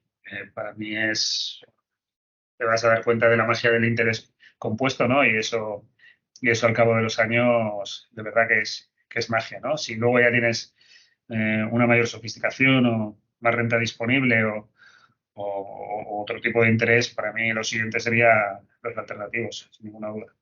Ujú. No sé si decía Einstein que era la fuerza más poderosa de la naturaleza, el interés compuesto o algo así. Creo, me suena. Eso es Y brutal, ¿no? Cuando te das cuenta con los años, cuando haces la proyección y lo ves, pues bien. Pero ya cuando lo has visto funcionar a los años y vas haciendo tus aportaciones y tal cual, luego dices, "Oye, pues, de lo que había aportado lo que tengo ahora, he hecho un sí, por sí, no sé qué, ¿no? Eso es magia, ¿no? Y yo totalmente. creo que para, Al para final la piensas, ¿por qué no gente, empecé antes, no? ¿Por qué no empecé antes? Para que empiece esa es una de las cosas que la yo tendría que haber exponencial empezado antes. antes, ¿no? Pero tampoco yo, hace 25 años era tan fácil hacerlo. Eso es verdad. Bien, existía, pues bueno, la ventaja de Indexa es que te da acceso a poder invertir en los fondos más baratos del mercado porque al final agrega toda la demanda de múltiples inversores, ¿no? Y eso te da acceso pues, a clases mejores, mejor ahorro de costes, etcétera, un montón de ventajas que hace 20 años no existían. Esa es la Ujú. realidad, ¿no? Sí, sí, desde luego. Y ya por último, para cerrar esta parte de la entrevista, Yago, ¿qué opinión te merece la renta fija? ¿Tú la recomiendas para alguien o dices, mira, que esto no merece la pena? Si vas a largo plazo. Bueno, o sea, si tú tienes un patrimonio, la renta fija tiene que estar si tienes un patrimonio relevante, quiere decir, tiene que estar en tu portfolio. O sea, no necesariamente tienes que tener renta fija. Ahora, cada uno tiene que jugar con la renta de la que dispone, ¿no? Y en función a eso, saber qué estilo o qué estrategia de inversión tiene, ¿no? Yo, para mí,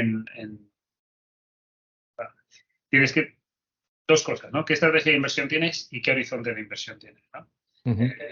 Si a lo mejor mi estrategia de inversión a día de hoy en alternativos no me funciona con 70 años, ¿no? Porque Claro. no sería lógica. Y tengo que cambiarme a una estrategia más bien de renta fija o de otros productos, ¿no? Más líquidos, ¿no? Eh, Hay que mirar cada uno en qué momento está, cuál es su renta disponible, cuál es su patrimonio disponible para hacer la inversión y hacer algo racional. Cuanto más patrimonio tengas, más diversificación vas a buscar, eso es evidente. Eh, eh, y cuanto menos tengas, en mi opinión, y más a largo plazo juegues, yo estaría más cerca de hacer una inversión en indexados y cuanto más renta disponible tenga y también más plazo, pasarme luego a alternativos. Ujú. Si luego te empiezas a generar más recursos, pues evidentemente vas a tener que pasar a renta fija y otro tipo de productos. Por Está un claro. por un tema de equilibrar riesgo, liquidez, ¿no? Sí, sí, desde luego. No, aquí también dejar claro que esto es nuestra opinión personal. Esto no es ninguna recomendación de inversión para nadie porque efectivamente cada persona es un mundo y sus circunstancias también. Yo lo veo, por ejemplo, para personas a lo mejor que no tienen tanta cultura financiera, siempre y cuando la mantengan hasta el vencimiento, porque ahí sí que tienes unos retornos a priori asegurados y no tienes pérdida de capital, salvo situaciones muy catastróficas. Hay que saber dónde se mete uno siempre, pero si no, efectivamente, a largo plazo, pues hombre, salvo que, como tú bien has dicho, te acerques a esa etapa donde empiezas a necesitar tirar de esa inversión que has hecho, pues quizás es lo menos recomendable. Pero bueno, Pero venga, bueno, hay mucha gente que luego pues, se hace su renta fija comprándose su supermercado, comprándose su sí, sea, ¿no? Lo que sea, le dé una renta, su alquiler, su local, lo que sea, ¿no? Eh, a mí me parece, hay cualquier método de ahorro me parece bueno, lícito y sano, ¿no? O ujú, sea, el generar un patrimonio a lo largo de los años eh, con el objetivo de inversión, yo creo que es lo más amplio. vale, ahí coincido al 100%. Venga, pasamos a la entrevista más personal. En este caso, yo creo que como ya vamos un poquito mal de tiempo y para tampoco abusar de tu paciencia, vamos a ir con la ronda rápida de preguntas que se pueden responder de manera un poco más telegráfica y ya vamos al cierre. Ujú. Empezamos entonces. Ave nocturna, madrugadora. Pues he cambiado mucho con los años. Antes era nocturna y ahora soy casi nocturna y madrugadora. Duermo poco. Nos pasa a muchos eso, sobre todo al tener familia. ¿Qué has desayunado hoy? Nada, un café con leche. Comida y bebida favorita y un lugar para tomarla. Eh, comida favorita te diría que unos huevos fritos Ujú, con patatas fritas de mi madre. Y bebida preferida te diría un buen vino de Borgoña. Y ujú. el sitio para beberlo, eh, algún sitio de la Toscana. Ok, buena elección. Artista favorito. Pista favorito, madre mía. ¿Cantante te refieres o qué? Lo que te venga a la mente. Si no, pues pasa palabra, tampoco es imprescindible que rebusques. Si te dijera algo por mi juventud, Michael Jackson. Ok.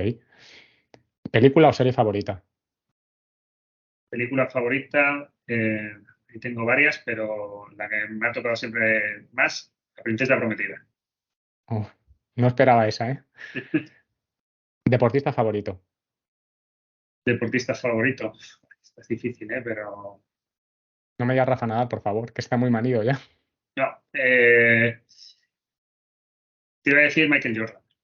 Ujú, ok. Un famoso, personaje famoso. Personaje famoso, ¿no? Eh, mira, tengo, tengo muchos. Cualquier persona que haya hecho algo, pero Warren Buffett, por ejemplo, me encanta. Ujú. ¿Tu marca preferida? Es un arquero. Eh, ¿Marca preferida de ropa? ¿Hablas o de lo que sea? Lo que sea. Mm, Aquí el que está muy manido es Apple. yo me imagino. No, no, pues, ¿qué te iba a decir? Tampoco te creas tú que soy un arquero, de nada, pero si tengo que decir algo, Aston Martin. Bueno, esa me gusta. ¿Y hobbies principales? Hobbies. Ujú, Tampoco soy una persona de muchos hobbies porque hago, o sea, hago muchas cosas, ¿eh? Juego al pádel, cuando puedo juego al golf, eh, pero básicamente es que a nosotros nos pasa una cosa, ¿no? No sé, yo creo que es muy común no sé si a los emprendedores, es que nuestro hobby es nuestro trabajo, ¿no? Y nos cuesta mucho diferenciar eh, el hobby de la devoción de la obligación, porque incluso en los tiempos, ¿no? Personales, muchas veces la suerte que tenemos es que podemos estar un martes en la playa y un domingo escribiendo emails. O sea que eh, mi hobby es lo que estoy haciendo, es mi compañía y la verdad es que me divierto muchísimo haciéndolo y me reconforta. O sea que si tengo que decirte cuál es mi hobby realmente, si tengo una hora libre, ¿qué hago? intento pensar en qué podemos hacer nuevo aquí. O sea, que esa es mi dedicación y mi pasión. La respuesta más original que he recibido por el momento. Venga, pues ya cerrando, Yago, prometido, ¿eh?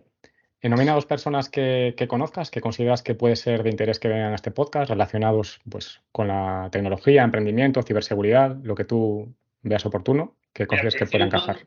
Te voy a decir uno que hace mucho que no hablo con él, pero que creo que sería chulo que hablaras con él, que se llama Josep Ruan. Ajá. ¿Vale? Yo creo que encajaría muy bien en lo que tú dibujas aquí. Y luego, ¿a qué se dedica? Bueno, tuvo una compañía de servicios que luego vendió a NTT. Ajá. Pues coincidimos allí en vidas paralelas con el mismo proveedor y la misma gente conocida mientras yo estaba en Sync. Y yo creo que, bueno, va a estar cerca de tu mundo, tiene una vida de emprendedor, tiene una vida de inversor, tiene una experiencia vital, yo creo, interesante. O sea que yo hace mucho que no lo veo, hace años, pero bueno, es muy amigo de la gente de aquí también. Y cuando me has ido contando, yo creo que encaja muy bien en el perfil de este podcast. Y luego, otra persona que podría ser interesante, pues tenemos muchos, pasa que le va a costar un poco más hablar español a este, entonces voy a cambiar. ¿Qué te parece? ¿Has hablado con Marcos Alves de El Tenedor, que ahora está en Ludo Partners? Pues yo creo que sería un tío interesante para que lo paséis por aquí. Pues venga, anotado. ¿Y dónde pueden los oyentes encontrar más información sobre ti o cómo podrían contactarte? Si bien es cierto que les responderás si puedes y cuando puedas. Entiendo que LinkedIn LinkedIn, sí. Y si no, pues yo dejo mi mail encantado, que es arbeloa@gmail.com, para lo que necesiten. O sea que no, ningún problema. Genial. Pues nada, antes de cerrar, simplemente darte las gracias, Yago, por haberme hecho un hueco en tu agenda, que sé de buena tinta que es apretada, que ha sido una conversación muy agradable, muy interesante. Yo creo que ha aportado mucho valor a los oyentes. Y lo único que te diría es, si quieres comentar algo adicional que se nos haya podido pasar por alto o algo que quieras decir a la audiencia antes de cerrar, pues el micro es tuyo. Nada, tenemos que convertir esto en físico y irnos a comer un día con un buen bolobaña. ¿Vale? Ah, pues sí, te tomo la palabra. Un abrazo enorme a toda la gente que te escucha. Y antes de cerrar, recuerda que si quieres adentrarte en el mundo de la ciberseguridad pero no sabes por dónde empezar, puedes visitar escuelatecnologicadaferra.com/masterclass. En la masterclass en ciberseguridad tendrás a tu disposición un vídeo de más de 1 hora y media, donde te contaré qué es la ciberseguridad, por qué tiene sentido formarse en esta materia, así como te hablaré sobre qué se necesita a nivel de conocimientos y habilidades, salidas profesionales, salarios, empresas donde enviar el currículum, opciones de formación y mucho más. Y como los freelance no podemos desperdiciar ninguna ocasión para vendernos, me gustaría comentarte además que si necesitas un consultor para realizar campañas de formación y concienciación en tu organización en materia de ciber, definir un programa de seguridad de la información, conducir alguna auditoría normativa o hacer desarrollo de producto o I+D, puedes contactarme en oscar.iglesias@daferrasecure.com o visitar la web con el mismo nombre de dominio. Esto ha sido todo por hoy. Te doy las gracias por escucharme. Si deseas suscribirte y valorar positivamente el programa en tu plataforma habitual, ya sea iVoox, Spotify, Apple Podcasts o YouTube, ayudarás a la difusión del podcast y a que otros como tú puedan disfrutar con estos contenidos. Pero valoro más que lo compartas con conocidos, familiares o amigos, a quienes creas que estos contenidos o recursos que ofrezco puedan aportarles. Y si puedo ayudarte en algo a nivel personal o profesional, o quieres hacer cualquier pregunta, comentario o sugerencia, sabes dónde encontrarme. Ten cuidado ahí fuera. Son, what's going on?